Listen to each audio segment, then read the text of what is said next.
Perkenalkan, nama saya Miftahul Jannah. Saya selaku moderator akan mengatur pembahasan pada kali ini, dan juga saya akan membahas tentang peninggalan prasasti-prasasti di Kerajaan Tarumanegara. Jadi, di sini kami akan membahas tentang Kerajaan Tarumanegara. Dan saya Siti Nur Rahma, saya di sini akan menjelaskan tentang sejarah berdirinya Kerajaan Tarumanegara. Saya Mamlatul Inayah, di sini saya akan menjelaskan tentang kehidupan ekonomi dan sosial di Kerajaan Tarumanegara. Dan saya Elizabeth Reka akan membahas lanjutan prasasti dari Kerajaan Tarumanegara. Dan saya Novika Septiana, di sini saya akan menjelaskan tentang raja. Dan saya Dayula Slia, di sini saya akan menjelaskan tentang akhir dari Kerajaan Tarumanegara. Oke, kita akan lanjut ke pembahasannya. Assalamualaikum warahmatullahi wabarakatuh. Perkenalkan, nama saya Miftahul Jannah. Saya selaku moderator ingin mengatur jalannya pembahasan pada hari ini. Jadi di sini kami ingin membahas tentang sejarah Kerajaan Tarumanegara dari pembimbing kami, yaitu Ibu Rani Faida. Oke, pembahasan selanjutnya akan dibahas oleh Siti Ainur Rahma tentang berdirinya Kerajaan Tarumanegara. Baik, perkenalkan, nama saya Siti Ainur Rahma. Saya di sini ingin menjelaskan tentang berdirinya Kerajaan Tarumanegara. Kerajaan Tarumanegara berdiri pada abad keempat atau lebih tepatnya pada 358 Masehi. Pendiri Kerajaan Tarumanegara bukan berasal dari Nusantara, namun Maharesi Jayasinghawarman yang berasal dari India. Jayasinghawarman memberi nama kerajaannya Tarumanegara dari nama pohon tarum yang banyak tumbuh di daerah tersebut. Jayasinghawarman memerintah dari tahun 358 Masehi sampai 328 Masehi, dan setelahnya memutuskan untuk menjadi petapa. Kepemimpinan Kerajaan Tarumanegara lalu dilanjutkan oleh Raja Dharmayawarman. Catatan sejarah justru banyak menyebut kepemimpinan raja ketiga, yaitu Purnawarman, sebagai raja yang berhasil membawa Kerajaan Tarumanegara mencapai kejayaan. Pada masa kepemimpinannya di tahun 397 Masehi, Purnawarman membangun ibu kota kerajaan bernama Sundapura di kawasan pantai yang jadi asal-usul Sunda sekarang. Selain itu, seperti yang disebut dalam prasasti Tugu, raja juga memerintahkan penggalian Sungai Gomaki sepanjang 12 km yang berfungsi sebagai jalur perdagangan, mengendalikan banjir, dan menghindari kekeringan yang pada musim kemarau. Di bawah kekuasaannya, kekuasaan Tarumanegara meliputi hampir seluruh wilayah Jawa Barat, mulai dari Banten, Jakarta, Bogor, dan Cirebon. Tak hanya di dalam negeri, Kerajaan Tarumanegara bahkan menjalin hubungan diplomatik dengan Cina. Salah satu bukti kejayaan Raja Purnawarman adalah dilakukannya persembahan 1000 ekor sapi kepada para Brahmana yang juga tercantum pada prasasti Tugu. Jika kalian ingin melihat prasasti Tugu, akan dijelaskan di pembahasan ketiga. Pembahasan selanjutnya akan dijelaskan oleh Mamlatul Inayah. Perkenalkan, nama saya Mamlatul Inayah. Di sini saya akan membahas tentang kehidupan ekonomi dan sosial Kerajaan Tarumanegara. Letaknya yang berada di dekat perairan membuat Kerajaan Tarumanegara disematkan predikat kerajaan maritim. Berkat lokasinya itu pula, Tarumanegara terbilang maju dalam bidang pelayaran dan perdagangan. Meskipun demikian, prioritas kehidupan ekonomi di kerajaan tersebut adalah pertanian dan peternakan. Sementara itu, terdapat dua golongan masyarakat dalam kehidupan sosial di Kerajaan Tarumanegara. Golongan pertama adalah golongan agama Hindu yang berisi para raja atau anggota kerajaan. Adapun golongan kedua ialah masyarakat biasa yang masif. Masa kejayaan Kerajaan Tarumanegara. Kerajaan Tarumanegara mencapai puncak kejayaannya saat dipimpin oleh raja ketiga, yaitu Raja Purnawarman. Dia terkenal sebagai sosok raja yang berwibawa dan cerdas. Pada masa kepemimpinannya, kondisi ekonomi Kerajaan Tarumanegara terbilang maju dengan pesat. Letaknya yang strategis dan kepiawaian Raja Purnawarman dalam memimpin membuat kerajaan tersebut semakin unggul dalam sektor perdagangan. Tak hanya itu, Raja Purnawarman juga berhasil mengatasi persoalan banjir di wilayah kekuasaannya, sebagaimana yang telah disinggung pada pembahasan di awal. Dia menyelesaikan masalah tersebut dengan menggalikan Candi Ambaga, cikal bakal Candi Citarum untuk mengalirkan air berlebih itu ke laut. Kali sebanyak 11 km ini dikerjakan dalam kurun waktu 21 hari. Sebagai perayaan digalinya irigasi tersebut, Raja Purnawarman mempersembahkan 1000 ekor sapi kepada kaum Brahmana. Kisah ini terkuat dari temuan peninggalan kerajaan Tarumagara yaitu Prasasti Tugu. Pembahasan selanjutnya akan dibahas oleh Miftahul Jannah. Oke, perkenalkan, saya Miftahul Jannah. Jadi di sini saya ingin menjelaskan tentang prasasti peninggalan kerajaan Tarumagara. Sebenarnya prasasti peninggalannya terdapat 7. Namun di sini saya ingin menjelaskan beberapa saja. Yang pertama, prasasti Kiaruteun atau prasasti Ciampea. Pada prasasti yang ditemukan di Sungai Kiaruteun sama seperti dengan namanya, prasasti Kiaruteun. Jadi ini terdapat lukisan laba-laba serta telapak kaki Raja Penawan. Seperti kalian lihat di sini terdapat 2 pasang telapak dari raja tersebut yaitu Raja Purnawarman, dan terdapat lukisan laba-laba. Bisa kalian lihat. Jadi yang diibaratkan kaki Dewa Wisnu.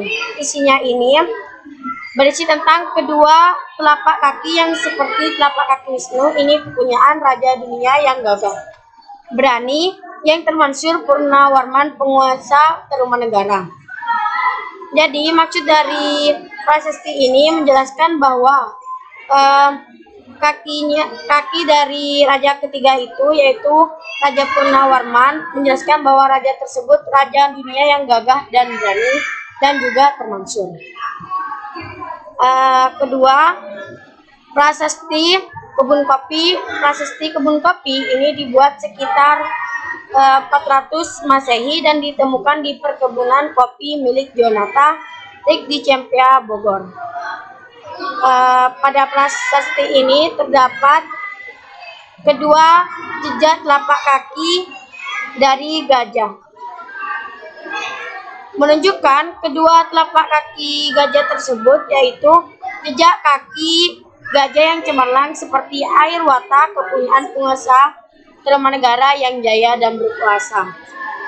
Jadi kalian bisa lihat dari gambar-gambar tersebut.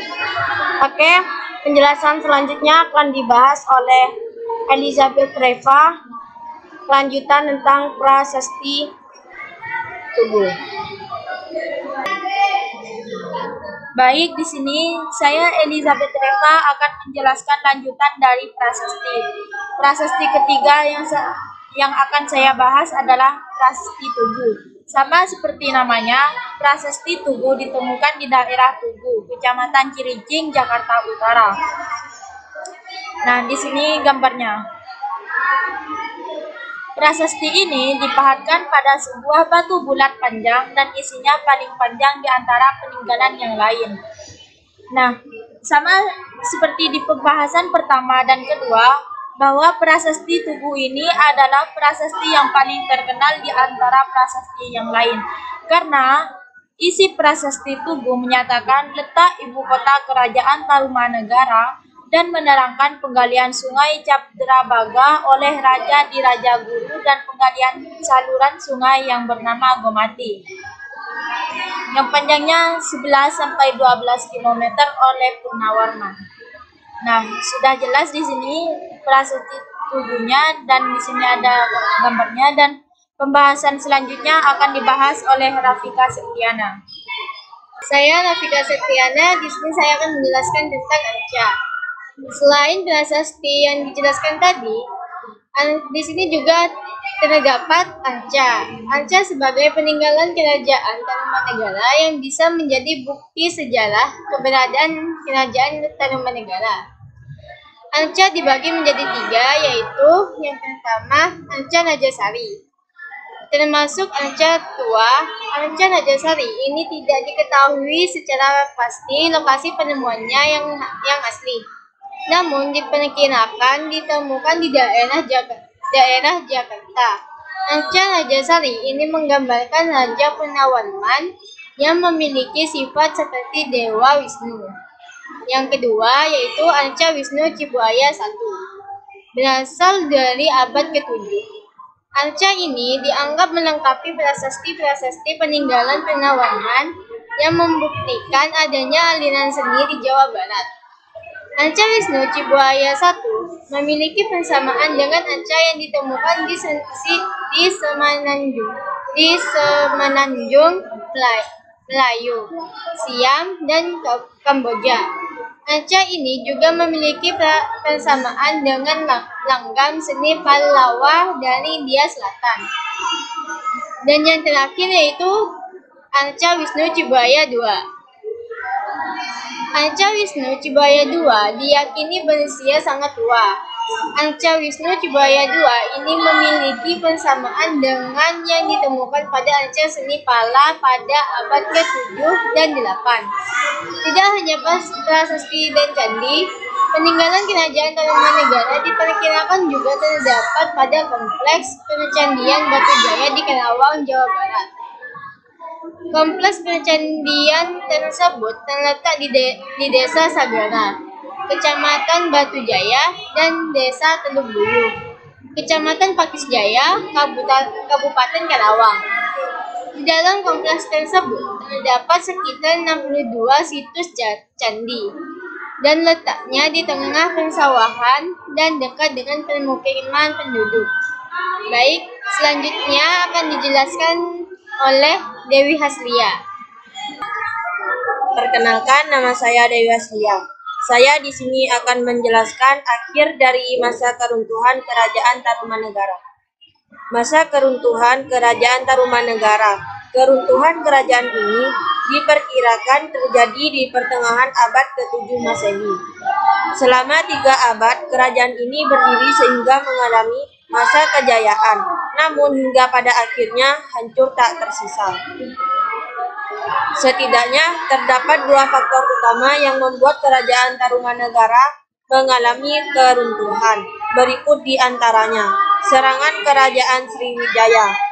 Serangan ini diperkirakan terjadi di tahun 650. Terlihat dari isi prasasti Kota Kapur yang menyebut Dapunta yang Srijayanasa melancarkan serangan terhadap bumi Jawa.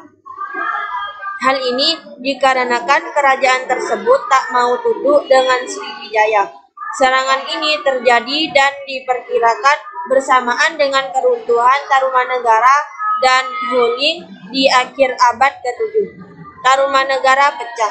Pecahnya Tarumanegara menjadi Sunda dan Galuh diambil dari naskah Wangsakerta, meski kebenarannya sempat diragukan. Disebutkan bahwa Ninggawarman yang berkuasa di tahun 666 disebut banyak memberi amanat kepada raja-raja kecil di daerah untuk mewakilinya. Kekuasaan dari kerajaan-kerajaan itu meningkat signifikan. Galuh berada di dekat wilayah Cirebon yang memilih berpisah dari Tarumanegara. Sementara penerus Ninggawarman justru memilih mengubah kerajaannya menjadi Sunda. Berakhirnya kerajaan Tarumanegara ditandai dengan kemunculan 2 kerajaan ini, Galuh dan Sunda, yang kemudian menjadi kerajaan terbesar di Jawa Barat dan pada masanya. Oke, sekian pembahasan dari kami. Kurang lebihnya mohon maaf. Jangan lupa